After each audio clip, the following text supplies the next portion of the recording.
Olá, você está conosco no Espaço Aberto, no ar e multiplataforma pela Rádio Câmara Bauru no 93,9 FM e também nos canais 10 da NET e 60.3 UHF digital. Esse Espaço Aberto você acompanha no vídeo do YouTube, ao vivo, ou também para baixar e para poder assistir na nossa programação é só clicar em vídeos que você terá na íntegra o nosso bate-papo com Nildo Ouriques, um catarinense de Joaçaba.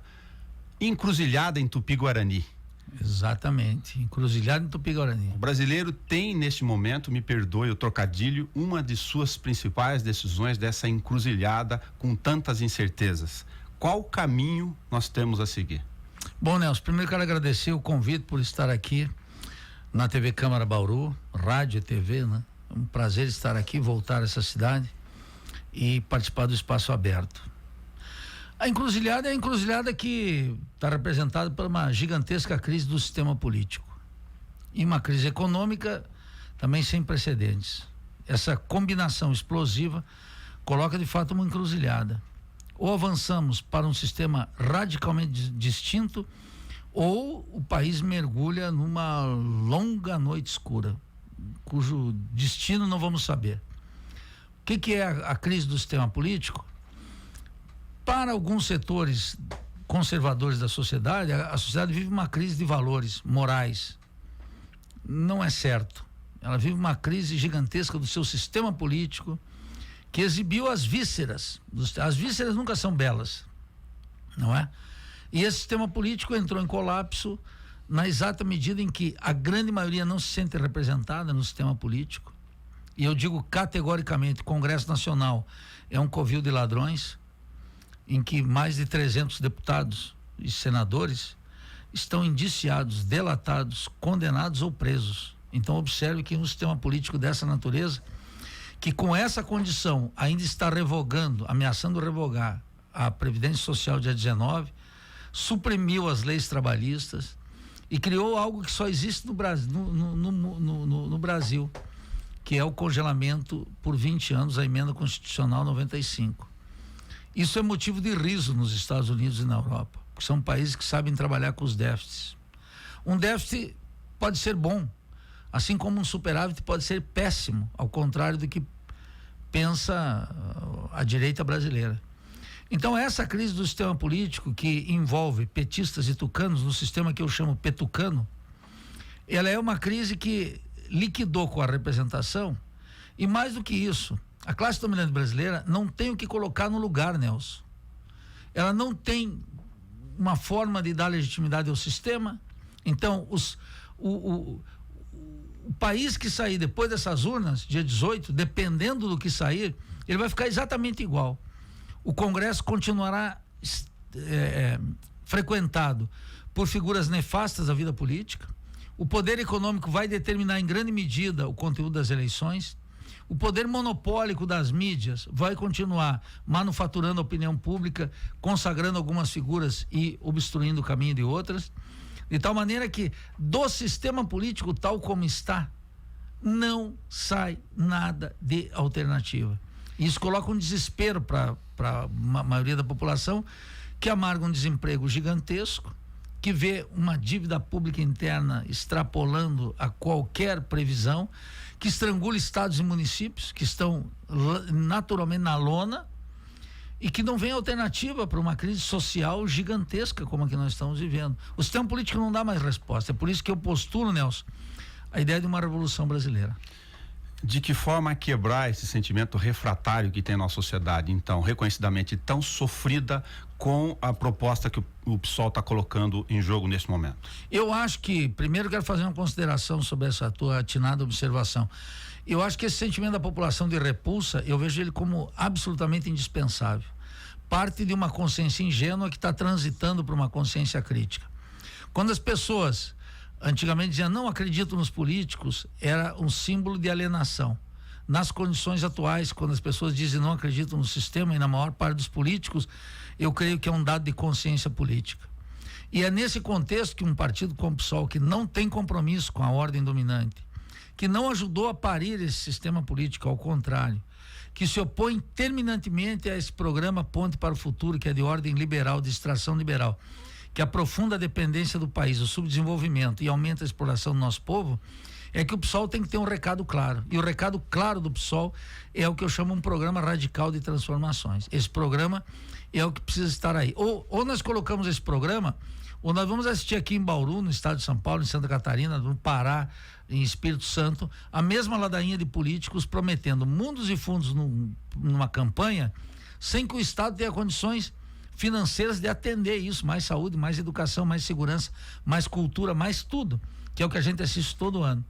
Então é incompatível uma austeridade total sobre o Estado, uma rapina sobre o Estado através dessa especulação financeira cujo epicentro é a dívida pública, e a promessa desmedida dos políticos, que é uma figurinha carimbada do processo eleitoral brasileiro, viciados sem... Nós já vimos na última eleição, Nelson, em São Paulo e no Rio, nas grandes capitais, o voto branco nulo e o abstencionismo foi maior do que aquele destinado o prefeito de São Paulo e o prefeito do Rio de Janeiro, de tal maneira que não há capacidade de recuperação, e eu vejo isso como um dado positivo. O que está dizendo? O pessoal tem que dizer claramente, não tem saída dentro do sistema, tem uma saída contra o atual sistema. E o que significa esse contra, que a gente tem que discutir com mais detalhe. De que forma, nesse caldeirão e da estratificação dos votos, inclusive daqueles que não se sentem representados nem para um lado e nem para o outro, vocês esperam formar uma estratégia de convergência diante das esquerdas? Por exemplo, para alguns da esquerda, como o Freixo no Rio de Janeiro, não é o caso de unificação de uma linha agora. Ele acha que tem que ir para um caminho mais. Eu só estou citando para colocar no nosso bate-papo aqui a ideia de que a esquerda, para outro segmento, tem uma oportunidade agora de tirar proveito exatamente no bom sentido dessa falta de candidaturas de representatividade, inclusive nos outros setores. Bem, a primeira coisa que nós teríamos que definir nesse caso, o que é a esquerda.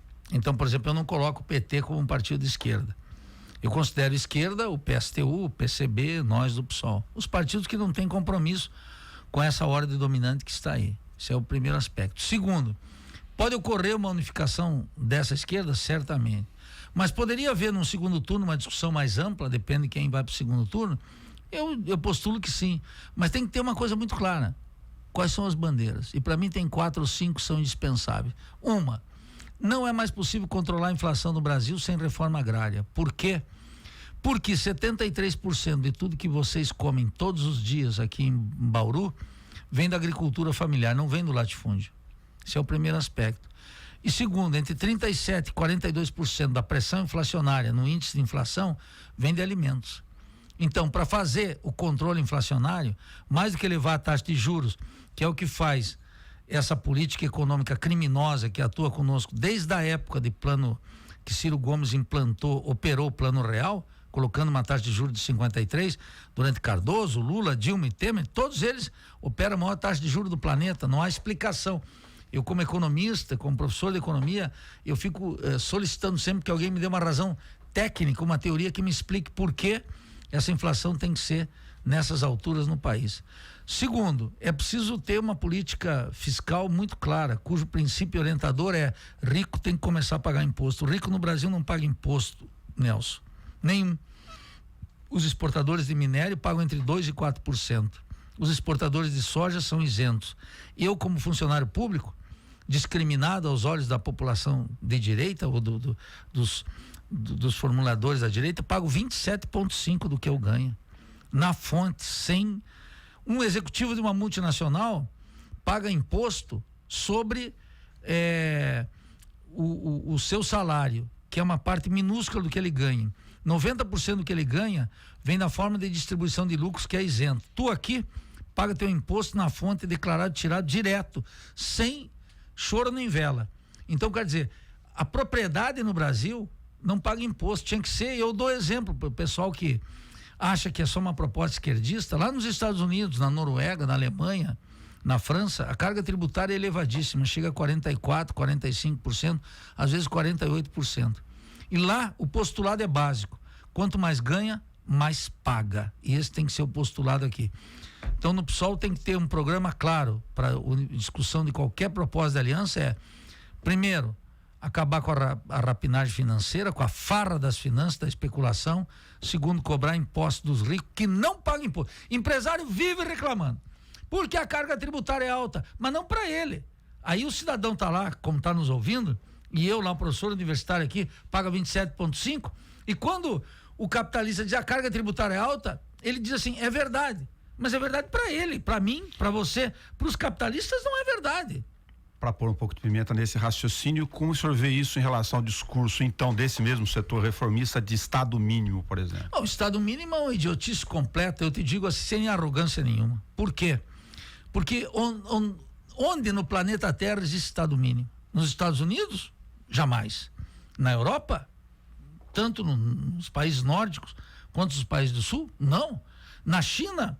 Esses capitalistas que defendem Estado mínimo deviam se enfrentar com o fato de que a maior parte dos produtos que eles vendem, as máquinas que eles alugam, eles compram da China, que tem um poder competitivo gigantesco. E o que é lá, senão um país em que o Estado domina absolutamente tudo, que não dá segurança jurídica alguma. E como é que essa gente vem aqui me falar isso? Eu fico indignado, Nelson. E te agradeço a pergunta porque está tocando nos pontos centrais. Porque essa ideologia barata que está por aí, eles não entendem nada de como é o mundo, não sabem como funciona os Estados Unidos, não sabem como funciona a Alemanha, a carga tributária é gigantesca, não sabem como funciona o Japão. No Japão, para despedir um trabalhador, sabe o que os capitalistas se orgulham lá no Japão, que é um país competitivo em escala global? Se orgulham de não demitir os trabalhadores, de não ter essa rotatividade, de não ter flexibilidade. Como é que esses empresários aqui, que dão salários de fome para nós pobres trabalhadores, tirando a Previdência Social, agora, os empregos criados de 2007, 2008 para cá, e depois da reforma trabalhista, da supressão das leis do trabalho, todos eles abaixo de um salário mínimo e meio, que é um salário de fome. Então veja que é uma gente, como eles, eu diria que ou são ignorantes ou é má fé, ou uma combinação dos dois. Mas como essa gente viaja por aí e tem economistas e bancos e corretores assessorando, eu digo que é má fé. Mentem descaradamente sobre o estado do mundo. Como lidar com essa questão natural do mercado, que já anunciou há bastante tempo que espera e quer e terá necessariamente o financiamento de um candidato dito reformista na visão deles? Bem, quando eles falam reformista, na verdade é um candidato conservador e que nem é a favor do mercado. Eu não vou aqui, não estou nas minhas aulas de economia, Nelson, mas eu quero aproveitar o seguinte: não existe mercado no Brasil. O mercado acabou no século XIX, eram os mercados. Aqui em Bauru deve ter uma feira livre. Aquilo é um mercado. Agora observe o seguinte: quantos bancos controlam o sistema bancário? 4 bancos representam 82% do que se chama mercado. Isso é monopólio. Pense o seguinte: quantas empresas controlam as salas de cinema no Brasil? Uma controla 80%. Quantas empresas no mundo controlam os chips, os processadores, etc? 2 delas, a Samsung e o Intel. Como é que vai chamar isso de mercado? Isso é administração monopólica dos preços. O cidadão aqui de Bauru vai no shopping e vai lá comprar máquina de lavar. Vai observar que tem 12 marcas. E 12 marcas significa, sabe quantas empresas dominam aquilo? 3. Eles discutem o preço, fazem uma administração monopólica. Então essa gente, primeiro que vive do privilégio, segundo que não paga imposto, terceiro que corrompe o sistema político, como nós vimos com o Eike Batista e os irmãos Wesley Batista da JBS, que eram os grandes capitalistas brasileiros. Então veja, eles estão querendo um programa que é um programa para ampliar os privilégios, diminuir a carga tributária para eles, não para nós. Ninguém está discutindo baixar o imposto de renda aqui. Eles estão falando nessa tributação. Eles não estão discutindo a implantação do IVA, porque eu e você compramos uma caixa de fósforo, pagamos imposto. O Eike Batista compra uma caixa de fósforo, ele paga uma fração mínima, nós pagamos mais relativamente ao que nós ganhamos. Então veja que eles estão querendo continuar esse assalto ao Estado. O sistema bancário tem os swaps bancários para engordar suas contas sem emprestar para a população. O latifúndio tem aqui o crédito do Banco do Brasil. No último dado, por exemplo, dá o dado último da presidente Dilma. O Banco do Brasil emprestou 159 bilhões para o latifúndio e 29 bilhões para a agricultura familiar. Veja que os latifundiários e tem o controle do Banco do Brasil, mas eles querem pegar mais. E estão avançando aí nas privatizações. E tem o BNDES a seu favor, que inclusive ontem li agora no jornal aqui de Bauru, né, que eu, em função das viagens, quase não tenho acessado o noticiário.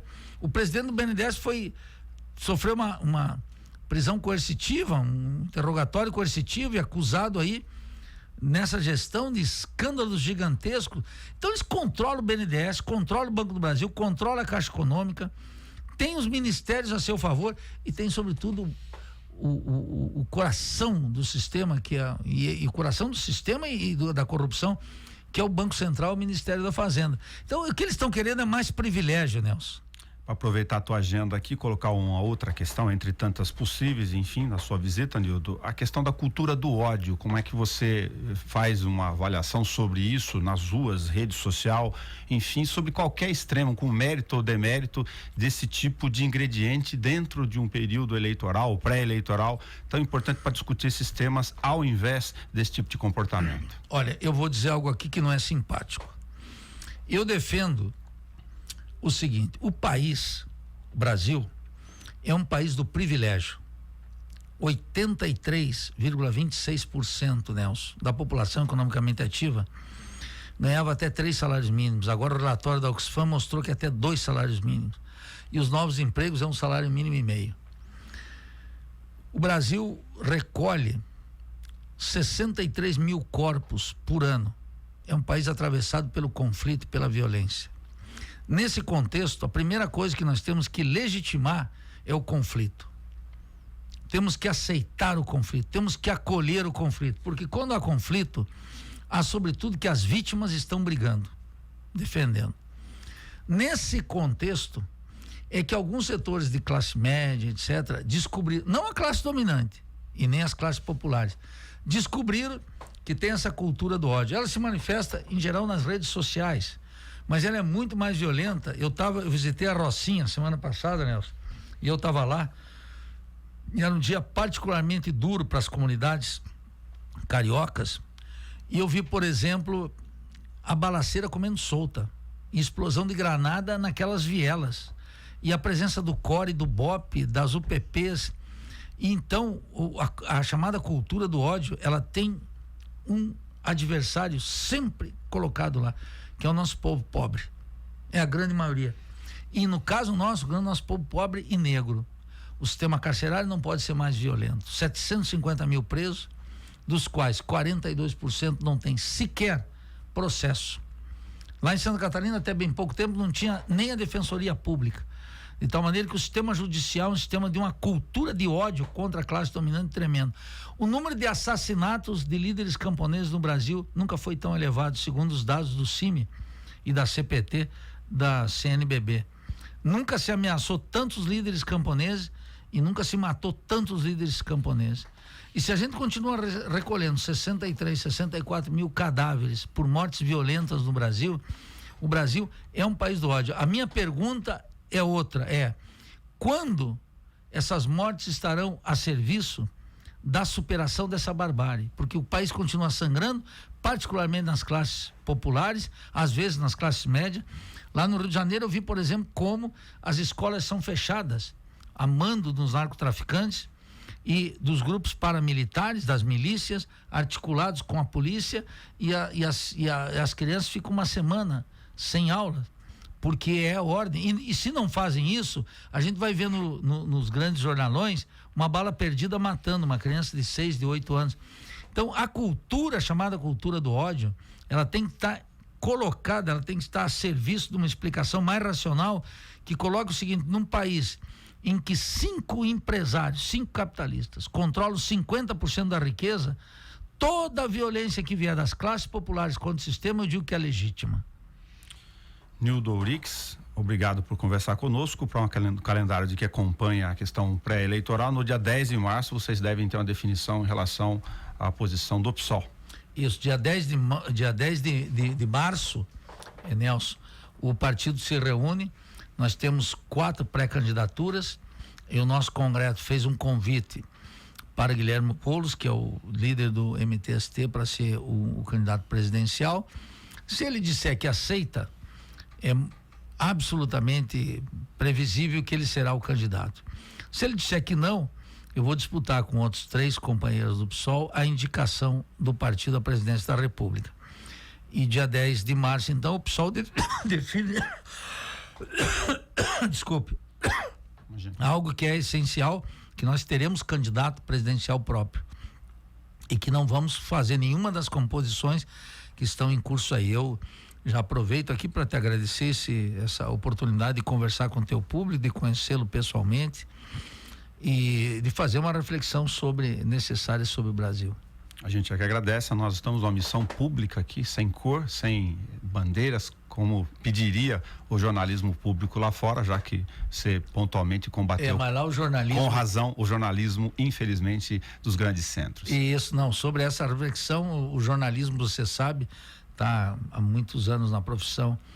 O jornalismo é aquilo que o escritor genial Lima Barreto disse lá no Rio de Janeiro, em Recordações do Escrivão Isaías Caminha, é uma forma de manufaturar a opinião pública antes de informá-la. Muito obrigado pelo espaço. Obrigado, a gente deixa essa página em branco para você poder sempre que voltar aqui poder preenchê-la. Volto aqui com o presidente da República, se tudo der certo. Sorte.